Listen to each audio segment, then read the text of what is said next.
competition for social venture partners here in Seattle called the Social Innovation FastPitch, where we actually have people competing to earn cash awards or investments by their pitches, which is a little different than what we'll do here tonight. And I'm a partner in a venture firm where we listen to lots of pitches and invest in companies that give good pitches in India who serve the bottom of the pyramid. So what we're doing here today, though, is a little bit different. We're using this fast pitch format as a way for you to very quickly get the taste for a whole lot of great organizations who you otherwise would really not necessarily know about, because we're going to put them up on stage and give them 2 minutes to whet your appetite. This is not going to be to tell their entire story. They're not competing for anything. All they're competing for is your interest to get you to come and learn more about them. So that's the challenge they have, and I hope you're all going to find it very exciting. They are also using a format where their slides have hopefully 0 words on them, maybe just pictures, and they auto advance. So in the 2 minutes, they're going to have to talk pretty rapidly, and the slides go forward whether they're talking or not. And that's how we make sure we get through it. The concept is called Ignite.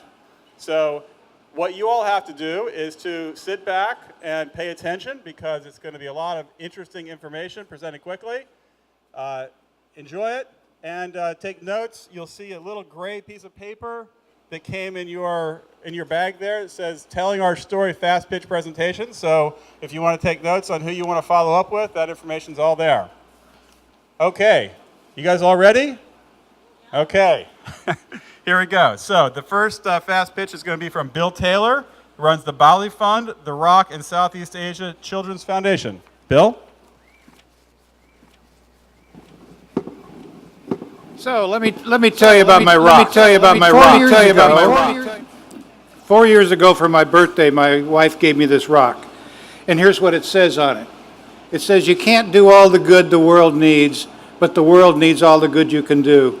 And my immediate reaction was, I'm not doing half of what I could do. I'll also tell you that I've spent my whole career as a business guy. I have no training in working in nonprofits and social sectors. None. So with that background, I jumped in feet first.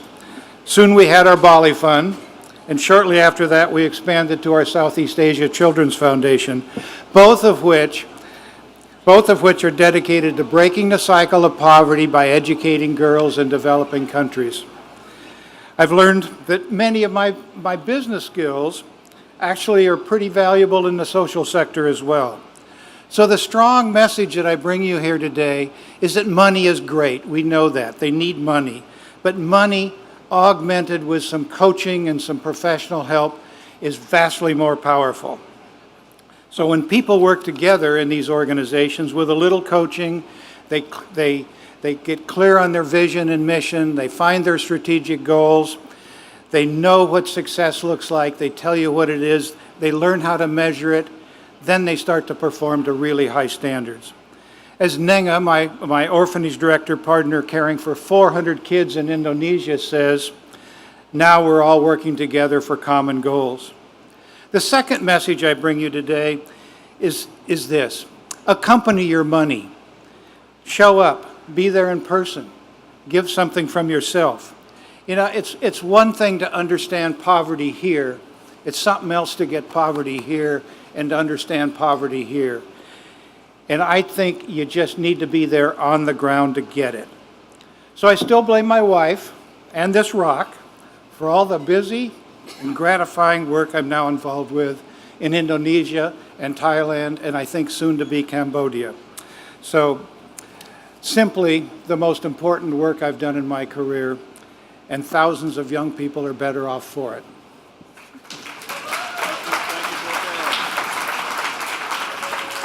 Next we have Bridget Greenhaw. From the Literacy Bridge. What if subsistence farmers were able to double their crops after applying a new practice?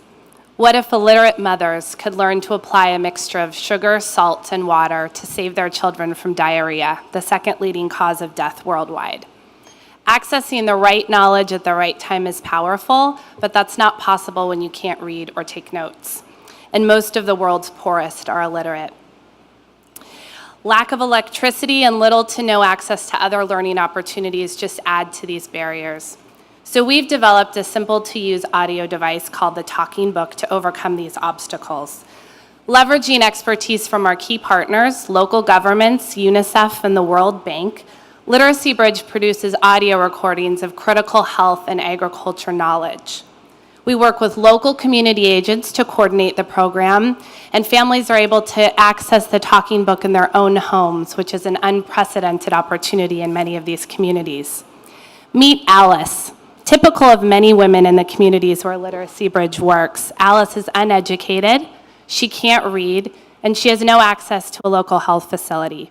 Because of this, the Talking Book is one of the only ways that Alice can get critical information to keep her family healthy. Let me share with you a little bit of what Alice says. We have been left behind because we do not have formal education, but I can tell you that this device, the Talking Book, is our school. This thing is good for us to know a lot about keeping ourselves healthy. I will listen to all of the messages and share with my fellow women. These are all ways of empowering women to speak without fear. Alice is one of tens of thousands now being reached through the Talking Book. Past surveys have shown that over 90% of users adopt new practices, and higher crop yields, improved nutrition, and reduction of preventable deaths result in an improved quality of life for all of the families throughout our Talking Book communities. Thank you. Thank you, Bridget. Next up is Rick Levy from Lift Up Africa. Afternoon. Lift Up Africa connects resources, knowledge, and needs to achieve self-sustainable results. We work with and through local partners to encourage and obtain self-reliance for the people that we work with in Africa. Our project meets basic needs including food, water, education, healthcare, agricultural development, and the needs of the vulnerable poor. All our projects are sustainable. Let me offer two examples. Briquette manufacturing. We all know the problem. Charcoal and firewood cooking lead to environmental degradation and healthcare risks, especially for women and children. The solution is to recycle waste materials into an affordable fuel briquette that burns as hot as charcoal and is smokeless. The benefit, it's environmentally friendly, it's safe, it's economical, and it's income generating. Our first project was led by a group of small children in an orphanage, and the briquette knowledge and technology was sourced locally, it was manufactured locally, and it was sold locally. With your help, we can share this technology across Africa. The other project, solar lamps. Problem is, children cannot study at night, and teachers can't prepare at night without light. Solution, solar panel, solar lights. The benefit, again, economical, clean, and income generating. The panel can be put on the roof of the building. It can charge up to 8 hours of light during the evening, and it is also sustainable in income. Families that have the solar light can charge for a modest fee to charge cell phones of their neighbors, thus sustainable. Diversity in projects, small in scale, smart technology, Lift Up Africa continues to build sustainable options and villages in Africa. Thank you. Next is Rajasvini Bansali from the International Development Exchange. Hi, can you hear me? So how does a small organization of 6 people reach and build the power of 1.2 million people in Latin America, Africa, and Asia? It's not about aid, it's not about charity, it's certainly not about a silver bullet, it's about you. It's you, the Seattle community, bring to life the last name, Exchange. It's about building alliances and solidarity with those local leaders, grassroots visionary organizations that are impacting solutions and creating low-cost but high-impact innovations in their own communities and bring them to bear. The part that I'm here to share with you is, as a grant maker with 27 years of experience, our work comes to life when groups like Pangea, the Social Justice Fund Northwest, Channel Foundation, our other collaborative partners like iLeap, And even diasporic organizations like Contigo Conexión here in Seattle have hosted, invited, extended your warmth and hospitality to our grassroots leaders and learned from their innovations on the ground so that we can together build a community that actually learns from the Global South and its own indigenous innovations and also exchanges in a way that respects what people are doing for themselves. We thank you for your support. We thank you for welcoming us in your community. And we thank you for being such an integral part of ours. Thank you, Rajasvini. Next, we have Christopher Fox from IDRI. The eradication of smallpox in 1979 dramatically demonstrated the global health impact of vaccines. But many devastating diseases still lack effective vaccines, and other vaccines are in short supply or are too expensive for developing countries. Idri has vaccine development programs affecting every single one of these countries where Starbucks coffee growers are located, demonstrating that the health and economic benefits of more effective vaccines accrue to developed countries as well as developing countries. Imagine a tool that could enable new vaccines to be developed or existing vaccines to be more widely available. Such tools do exist. They are called adjuvants, and they are a critical component of modern vaccines. However, adjuvant technology is mostly owned by large pharmaceutical companies and unavailable to vaccine manufacturers in developing countries. At Idri, we are dedicated to closing this gap by providing access to vaccine adjuvants and training developing countries on how to make them. In 2010, we partnered with Romanian scientists to transfer adjuvant manufacturing to their facility in Bucharest. They can now independently manufacture the adjuvant and have demonstrated that it could allow their pandemic flu vaccine supply to cover their entire population. In parallel, Idri has partnered with Genova, a biopharmaceutical company in Pune, India, to transfer adjuvant technology to their brand new vaccine formulation facility, with clinical trials for tuberculosis, malaria, and leishmaniasis vaccines planned in the near future. Besides these tech transfer projects, Idri is playing a lead role in adjuvant education efforts. We have served as faculty for adjuvant training courses in India and Romania, as well as an online video course delivered in Spanish for Central and South America. Idri's adjuvant outreach efforts will enable development of new vaccines and increase the supply of existing vaccines. We seek to partner with all interested organizations in this effort to bring the benefits of vaccines to more people all over the world. Thank you. Thank you, Chris. Next up is Bjorn Stein from Renegade Innovative Disaster Relief. I'm Bjorn Stein with Renegade Disaster Relief. In disaster relief, we need to redefine development by shifting the power to act back to disaster survivors. Our Ready to Go Bikes project was inspired by the observation of a community leader, Kreisra Holmes. After Hurricane Katrina, she said, "It's a shame the youth were not asked to help. If we'd given them bikes to deliver supplies or relay messages to be part of the recovery of their own community, they'd have acted like strong, proud survivors."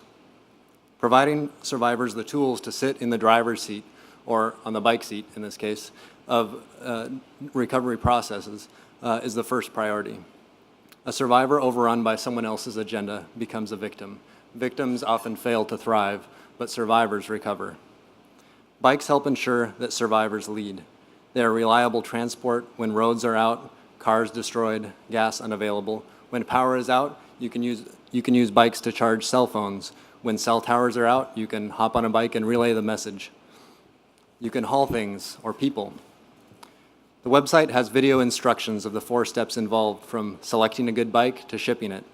It explains how individuals, families, community members, groups can send their bikes to disaster relief organizations that deliver directly to survivors, who can then resume control of their own recovery process. Making just cash donations can leave donors detached from the need.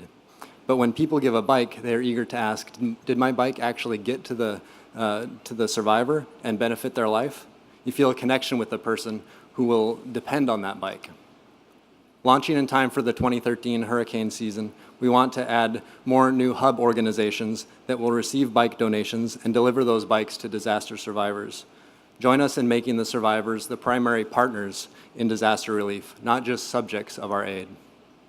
When any child or adult with a spare bike sends it to a disaster survivor imagine the flood of bikes available for survivor-driven recovery. So remember, when disaster strikes, send bikes. Thank you, Bjorn. Next is Paul Kennel from Viva Network North America. Children around the world are suffering and being exploited, and we know that. Thousands of individual people are working hard to help them, and we all know that too. Recently in Nepal, 126 10 and 11-year-old boys were rescued from slave-like labor conditions because people joined together to make it happen. Viva Network workers, police, and community leaders. Viva's model of hope and training builds effective networks of local workers, community organizations, and civil leaders to help children at risk. Working together, they are bringing about long-term transformation for children, and together they are changing local communities. Using this network model, empowered children in Uganda took their abuse issues through acting and film to the Ugandan parliament, resulting in laws on child abuse being changed. The Ministry of Child Protection Issues is now using those films for training their staff. We found collective action, leveraged resources by the networks reach more children together than by themselves and have brought about durable solutions.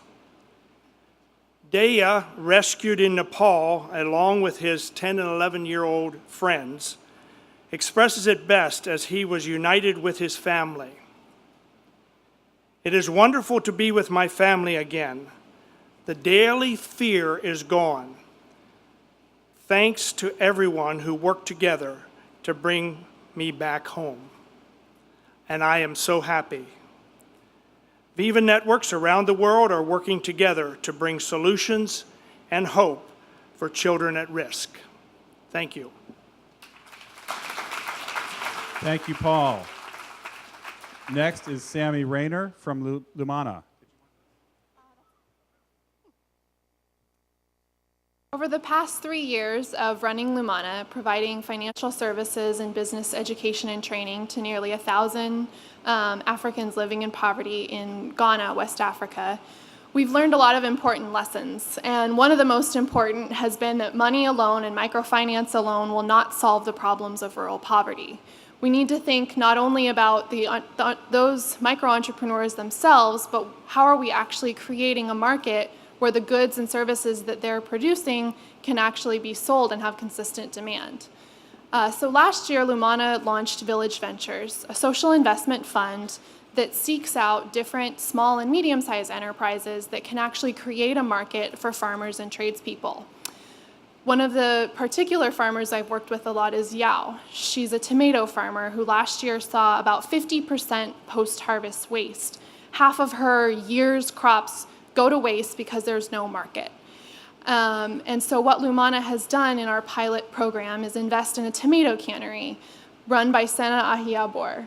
Sena has been able to purchase her wasted tomato, will be able to purchase the wasted tomatoes of people like Yao, create jobs in the local community, and provide a fresh, nutritional tomato puree to young people in the schools in the surrounding area who in the off-season don't have access. So my pitch to everyone today is if you're interested in learning more about different business solutions to solve the problems of poverty in rural Africa, come talk to me. We're running an educational trip this coming spring with a small group of people, Seattleites, who want to help us carry this vision forward. Thanks. Thank you, Sammy. Next, we have Thomas Byers from Global Sustainable Solutions. Thank you. Global Sustainable Solutions facilitates, coordinates, and participates in development activities as well as applied research in low-resource communities overseas. Our focus is on markets, livelihoods, and climate change. And we focus on an entry-level foundation process that is associated with reforestation on smallholder and medium-holder sized farms. This process opens up opportunities for other important technology developments and introductions. So we also work with treadle pumps, with stream diversion, with conservation ag, with micro hydro, micro solar, as well as dabble a bit in CDM as well as RED activities. But mainly our technology is associated with the freeing up of women's labor and the opportunity to protect children's rights to education and a better future. We address this challenge through a loose alliance of NGOs that are located in Southern Africa, the Philippines, Kazakhstan, and other locations. GSS relies on funds from the private and the public sector, and we like to find public sector funds or private sector funds that come from a corporate organization that has a subsidiary in the country where we're working, so we can draw on both opportunities there. Global Sustainable Solutions is associated with TLC, Total Land Care, in Southern Africa, TNK, Tanim Kalakasan, in the Philippines. The alliance that GSS is working with has now, in the last 3 years, produced over 3 million seedlings in the Philippines. Over 77 million seedlings have been planted in Malawi, and over the next 3 years, 1.5 billion trees will be planted in the Philippines as part, not necessarily directly of GSS's activities, but with their NGOs in country. Thanks very much, and remember, if you're not a member of Global Washington, please become one. Thanks very much. Thank you for that extra sales pitch for us. Next up is Celeste Mergens from Days for Girls. Hello. The Days for Girls movement was started on an aha moment, as in, have you thought what the girls were doing for feminine hygiene? And I have to be honest, I had not considered it, not even once in all of my development issues. When I did ask, the answer was simple: nothing. They wait in their rooms. It turned out that that's true excuse me, for millions of girls and women worldwide. It's an issue that changes their lives dramatically. Lack of menstrual health management solutions force them to face isolation, miss days of school, affect dropouts, and even affect issues such as sexual exploitation, child trafficking, and female genital mutilation. In fact, one of the major causes of disempowerment for girls and women worldwide is simply their monthly cycle.